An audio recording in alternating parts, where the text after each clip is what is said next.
ভগবান শ্রীকৃষ্ণ নিজ মুখে বলে গেছেন 5টি মন্ত্র। যে কোনো বিপদে সময় সম্মুখীন হলেই সাথে সাথে মনে মনে 28 বার জপ করতে হবে। ভগবান শ্রীকৃষ্ণের এই অত্যন্ত শক্তিশালী কার্যকরী মন্ত্রগুলি সব অমঙ্গল নিমেষেই দূর করতে পারে। বলা হয় এই মন্ত্রের কার্যকারিতা বহুগুণ। এই মন্ত্র যারাই পাঠ করেছেন ফল পেয়েছেন হাতে নাতে।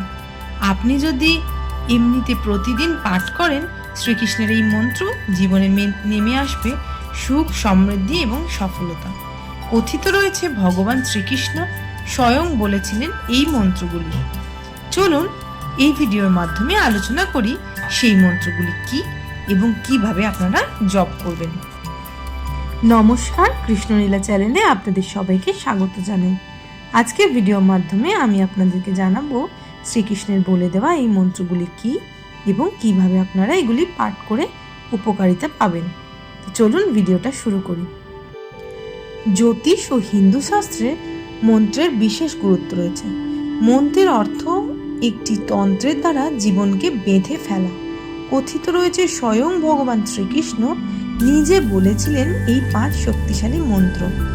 সঠিক নিয়ম মেনে এই মন্ত্রগুলি যদি জপ করতে পারেন তাহলে এক নিমেষে সৌভাগ্যের চাবিকাঠি চলে আসবে আপনার হাতে। কিভাবে পাঠ করবেন ও কি কি নিয়ম রয়েছে দেখে নিন। প্রথম মন্ত্র, মনস্কামনা সিদ্ধি মন্ত্র। ভগবান শ্রীকৃষ্ণ হলেন supreme power of the world, সমস্ত ব্রহ্মাণ্ডের অধিপতি। অর্থাৎ ভক্তের সমস্ত মনস্কামনা পূরণ করতে চেষ্টা করেন ভগবান শ্রীকৃষ্ণ। মনে করা হয় প্রতিদিন এই মনস্কামনা সিদ্ধ মন্ত্র জপ করলে সহজেই যে কোনো মনস্কামনা পূর্ণ হয়ে যাবে। তো কিভাবে জপ করবেন? ঘুমাতে যাওয়ার আগে ভালোভাবে হাত পা এবং মুখ ধুয়ে নিয়ে কিছুক্ষণ ধ্যান করে নিন। তারপরে চোখ বন্ধ করে ভগবান শ্রীকৃষ্ণের রূপ কল্পনা করুন এবং এই মন্ত্রটি জপ করুন। নিজের মনের ইচ্ছা ভগবানকে নিবেদন করুন। আর এই মন্ত্রটি হলো মুকং করতি বাচালং পঙ্গু লঙ্ঘতে গিরিম যৎ কৃপা তমহম বন্দে পরমাত্মনম মাধবম। এবার দ্বিতীয় মন্ত্রটি সর্বসিদ্ধি মন্ত্র। দীর্ঘ সময় ধরে আটকে থাকা কোনো কাজ সফল করতে অথবা কোনো কাজ শুরু করার আগে এই মন্ত্রটি জপ করতে পারেন। কথিত আছে সর্বসিদ্ধি বা কল্যাণের জন্য এই মন্ত্র রচনা করেছেন ভগবান শ্রীকৃষ্ণ স্বয়ং। এটি হরে কৃষ্ণ মহামন্ত্র নামেও পরিচিত। কিভাবে এই মন্ত্র জপ করবেন?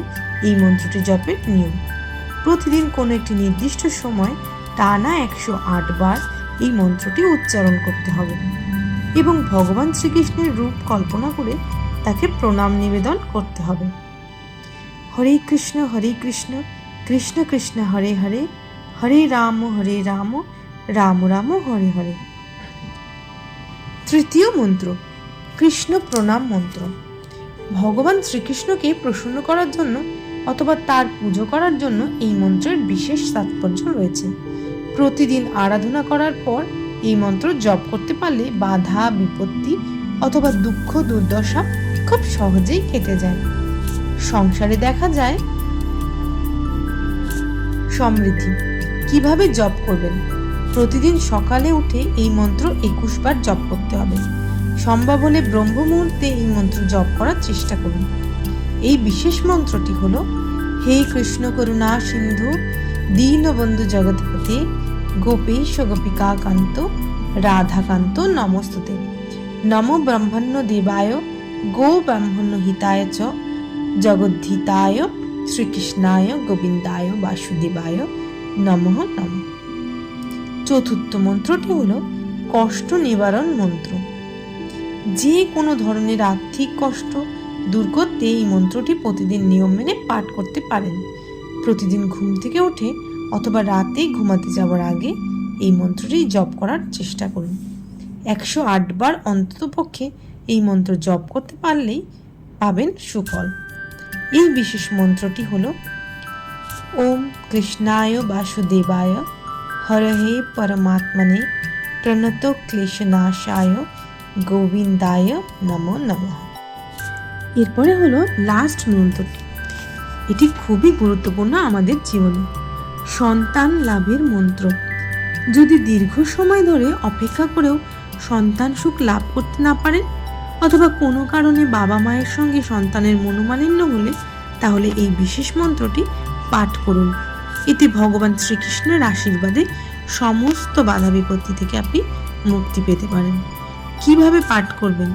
প্রতিদিন স্নান সেরে পুজো করার পর একেবারে শেষে টানা 21 বার পাঠ করতে হবে এই মন্ত্রটি।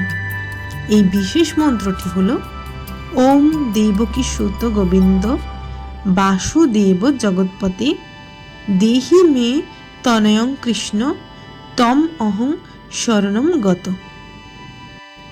আশা করি এই 5 মন্ত্র যদি আপনারা পাঠ করেন তাহলে নিশ্চয়ই সুফল পাবেন। হরে কৃষ্ণ। ভিডিওটি যদি ভালো লেগে থাকে তাহলে প্লিজ চ্যানেলটাকে সাবস্ক্রাইব করে পাশে থাকা বেল বাটনটি প্রেস করে দেবেন। আর কমেন্টে হরে কৃষ্ণ লিখতে কিন্তু একদম ভুলবেন না।